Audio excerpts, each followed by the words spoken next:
Hi, നമ്മുടെ വീടാണ് കേട്ടോ അത്. ഞാൻ ഒരു സ്ഥലം വരെ പോകാൻ വേണ്ടിയിട്ട് ബസ് വെയിറ്റ് ചെയ്ത് നിൽക്കുകയാണ് കേട്ടോ. എങ്ങോട്ടാണെന്നല്ലേ, ഇന്ന് തിരൂരൊന്ന് പോകണം. എൻ്റെ ഉമ്മാക്ക് ഡോക്ടറെ കാണിക്കാൻ വേണ്ടിയിട്ട് തിരൂർ വരുന്നുണ്ട്. അപ്പോൾ ഞാൻ വിചാരിച്ചു ഇത്ര അടുത്തല്ലേ, ഒന്ന് പോയി കണ്ടേക്കാം എന്ന് വിചാരിച്ചു ഞാൻ കേട്ടോ. ഉമ്മാനെ കണ്ടിട്ട് കുറച്ചായി. അപ്പോൾ മോളെയും കൂട്ടി ഞാൻ ബസ്സിന് പോയിക്കൊണ്ടിരിക്കുകയാണ് കേട്ടോ. നമുക്ക് എങ്ങോട്ടേലൊക്കെ പോകണമെന്നുണ്ടെങ്കിൽ, ബസ്സിനാണ് പോകണമെന്നുണ്ടെങ്കിൽ വീട്ടിൻ്റെ ഉമ്മറത്തന്നെ നിന്ന് കഴിഞ്ഞാൽ നമുക്ക് ബസ്സൊക്കെ കിട്ടും കേട്ടോ. അങ്ങനത്തെ സൗകര്യം ഉള്ളതുകൊണ്ട് സുഖമാണ്. ഞാൻ എൻ്റെ വീട്ടിലേക്ക് ഇടയ്ക്കൊക്കെ ബസ്സിൽ പോവാറുണ്ട്.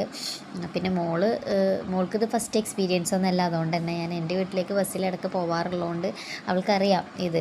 പിന്നെ ബസ്സിൽ കയറി കഴിഞ്ഞാൽ വലിയ അലമ്പൊന്നുമില്ല ആൾ കേട്ടോ. ഏറെക്കുറെ ഇങ്ങനെ അടങ്ങി ഇരുന്നോളും. ബസ്സിൽ ആ ഒരു സോങ്ങും പാട്ടൊക്കെ വെച്ചിട്ടുണ്ടാവുമല്ലോ, അത് കേട്ടിട്ടും അതുപോലെ ആളുകളെ നോക്കിയിട്ടും ലൈറ്റൊക്കെ ഉണ്ടെങ്കിൽ അതൊക്കെ കണ്ടിട്ടും പുറത്തുള്ള കാഴ്ചകൾ കണ്ടിട്ടും അങ്ങനെയൊക്കെ കൂടെ ആയിട്ട് വലിയ അലമ്പില്ലാതെ ആളിങ്ങനെ ഇരുന്നോളും. പിന്നെ ഉറക്കം വരുന്നുണ്ട് തോന്നുന്നു കേട്ടോ. കോട്ടുവായൊക്കെ വരുന്നുണ്ട്. കാരണം ഞാനൊരു ഏകദേശം ഒരു 12:30 ആ സമയത്തൊക്കെയാണ് ഈ ബസ്സിൽ പോകുന്നത്.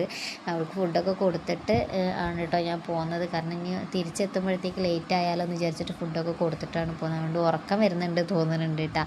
അങ്ങനെ അപ്പോൾ ഇത് കണ്ടില്ലേ നിങ്ങൾ, നല്ല ഭംഗിയുണ്ടല്ലേ കാണാൻ. ഞാൻ എപ്പോൾ ഈ റൂട്ടിൽ പോവുകയാണെങ്കിൽ, ഞാനും കാക്കും കൂടെ പോവുകയാണെന്നുണ്ടെങ്കിലും ഒക്കെ ഞാൻ അങ്ങനെ ശ്രദ്ധിക്കൂട്ടോ അവിടെ.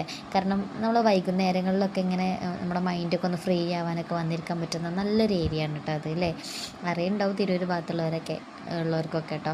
അങ്ങനെ ഞാൻ സ്റ്റാൻഡിലെത്തിയിട്ടുണ്ടായിരുന്നു. നമ്മുടെ ഉമ്മയും ബ്രദറും എൻ്റെ താത്തയും ഉണ്ടായിരുന്നു കേട്ടോ. താത്താൻ്റെ മോനും ഉണ്ടായിരുന്നു. അവരെല്ലാവരും ഇവിടെ തന്നെ തിരൂർ സ്റ്റാൻഡിൻ്റെ പുറത്ത് തന്നെ വെയിറ്റ് ചെയ്ത് നിൽക്കുകയാണ്.